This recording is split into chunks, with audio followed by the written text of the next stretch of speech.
Are aliens real? It's the age-old question. And if they are real, then where the heck are they? Are they sitting away in the pyramids of Giza that they built so long ago? Or are they all trapped in Area 51?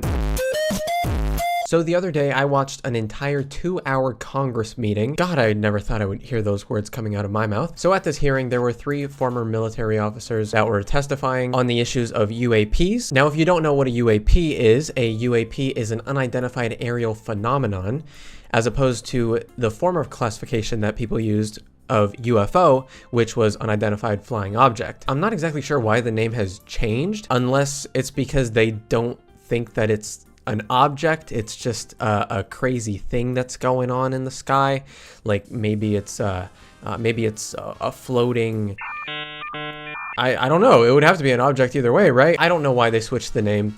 Makes no sense to me, but there's probably a reason behind it, and one that I am too dumb to understand. But the main guy that everybody's talking about in this hearing is Mr. Grusch. And Mr. Grusch is actually the whistleblower in this entire story. He's kind of the one that has been kind of leading this whole UFO talk nowadays. He did an interview a couple months ago on the news where he talked about UFOs, and he's also been an intelligence officer for about like 14 years. So a lot of people are taking him at his words for what he's been saying about these UFO sightings and all of this other stuff that has been going on in this crazy world that we live in. You're saying that the Catholic Church, the Vatican, they know about the existence of non-human intelligence on this planet? Certainly. So after watching the hearing, there was a couple different parts that caught my eye, or caught my ear, I might say, a little bit, where Mr. Grusch claimed that there are non-human biologics that have been found in these spacecrafts. If you believe we have crashed craft, stated earlier, do we have the bodies of the pilots? As I've stated publicly already in my News Nation interview, biologics came with some of these recoveries. Yeah. Were they, I guess, human or non-human biologics? Non-human, and that was the assessment of people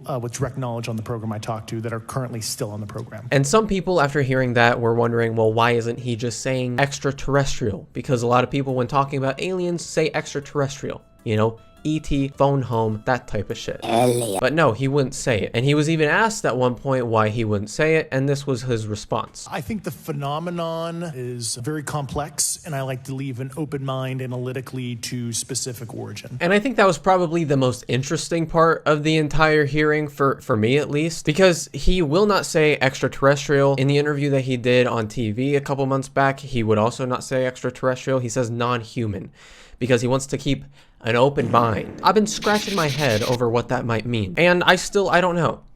I don't know. Like, you're saying that you know of these spacecrafts that were found where these non-human biologics were also found. Like, was it a guy in like Russia that was building a tiny spaceship that we didn't know about, that looked kind of funky, and he put his little pet bird in it? I want my bird. Because I mean, that would be a non-human biologic, wouldn't it? I mean, that would be kind of weird, you know, if we had a Russian guy just put a tiny bird in a tiny spaceship and send it over the sky. But you know, weirder things have happened. We've sent monkeys to space. I can't blame a Russian guy for putting his bird in a spaceship. But then most of the other parts of the hearing were pretty boring. It's a lot of Congress asking him questions and him responding with, I have to be careful to describe what I've seen firsthand and not in this environment, but I could answer that question behind closed doors. A couple of the other points in the hearing was when the other 2 guys that were in the Navy were talking about their experience with UAPs. Mr. Graves mentioning that he has known multiple people to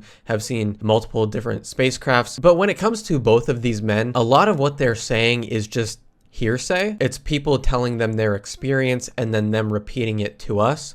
There's not really much proof of this. There's not any pictures or evidence that was shown to the public. As I said, Mr. Grusch constantly making the excuse that he can't release this information publicly, or else, you know, the big bad government guys would come down and spank his little bottom. But to me, the guy that I find most credible in this entire scenario is Fravor. And that is this guy over here that was in the Navy for over 20 years. And on one fateful day, him and 3 other flyers went into the air. As we proceeded to the west, the air controller was counting down the range to an object that we were going to, and we were unaware of what we were going to see when we arrived. The controller told us that these objects had been observed for over 2 weeks, coming down from over 80,000 feet, rapidly descending to 20,000 feet, hanging out for hours, and then going straight back up. For those who don't realize, above 80,000 feet is space. All 4 of us, because we were in F-18Fs, so we had pilots and Wizzo in the back seat, looked down a small, saw a white tic-tac object with a longitudinal axis pointing north-south and moving very abruptly over the water like a ping pong pong ball. There were no rotors, no rotor wash, or any sign of visible control surfaces like wings. As we started clockwise towards the object, my wizard and I decided to go down and take a closer look with the other aircraft staying in high cover to observe both us and the Tic Tac. We proceeded around the circle about 90 degrees from the start of our descent,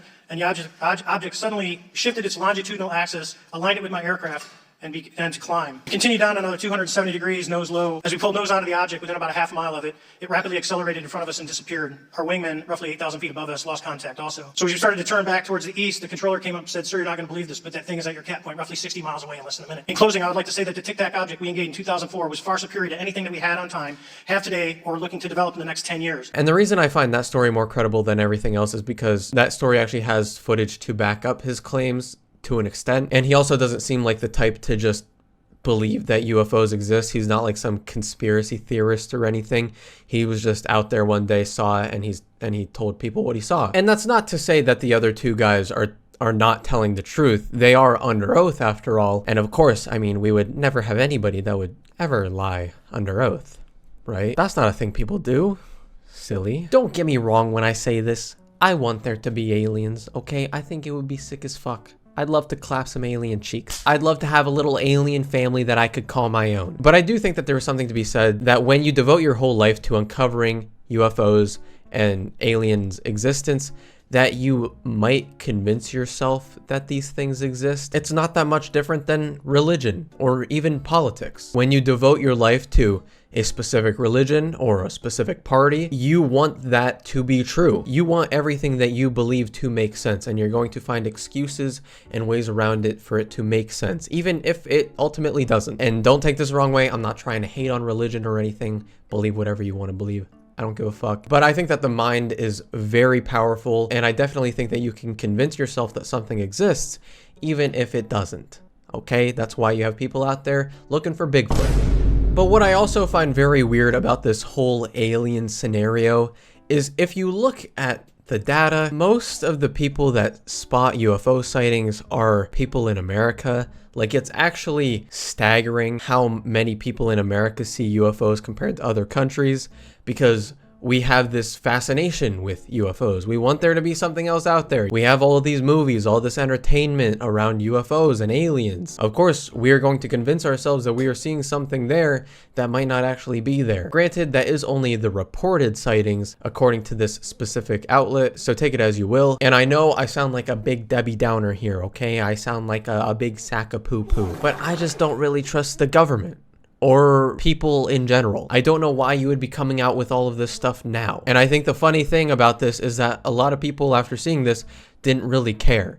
You know, we got confirmation that non-human biologics were found, and yet most people just went back to their normal lives. We still got rent due at the end of the month. We still got to feed our families. This doesn't exactly change much now, does it? Maybe instead of having hearings about aliens that might exist, maybe try to fix the housing crisis in America. I don't know. And I think this all comes back to just America being obsessed with itself. Do you really think that Area 51 exists where we are hiding all this evidence of alien life? I'm gonna be honest here, guys. I don't think Americans are that smart. If aliens came to Earth, Americans would not know what the fuck to do with them. Because if there was a being that came to this Earth, they would be immensely more smart than we would ever be. If we ever did see an alien, I don't think that we would even probably know if we saw an alien. I think it would be viewing us from like another dimension, a dimension that we can't see. You know, we're in the third dimension. We can't comprehend what it would even be like in a fourth dimension or a fifth dimension. So do I think that we have spotted aliens? I think it's possible. I think that we might have spotted alien spacecrafts. I think that we might have spotted aliens themselves, okay? Sometimes there's weird stuff going in the sky that looks kind of weird and might be like holographic or something. That might be an alien. There was even a point where Grusch said, The framework that I'm familiar with, for example, is something called the holographic principle. It derives itself from general relativity and quantum mechanics, and that is, if you want to imagine 3D objects such as yourself casting a shadow onto a 2D surface, that's the holographic principle. So you can be projected, quasi-projected from higher dimensional space to lower dimensional. all in all, yes, aliens, they exist. Do we have aliens? No. We don't. We are way too fucking stupid to be hiding an alien away. Because if an alien came to Earth from another galaxy, they would not be dumb enough to get caught by a human. okay? We kill each other. Oppenheimer just came out. We kill each other all the time. We are way too uncivilized to even comprehend how to work together to make it to another planet. So the fact that they would make it to us would mean that they would have a much better understanding of life and the world than we would ever have. But yeah, that's just my opinion on it. This video was a little bit different than most of my other videos just because this is a topic that I wanted to cover and I wanted to get it out in a timely manner. Yeah, if you enjoyed it, leave me a like, and I'll catch you in the next one when I reveal to you that I am actually an alien in disguise.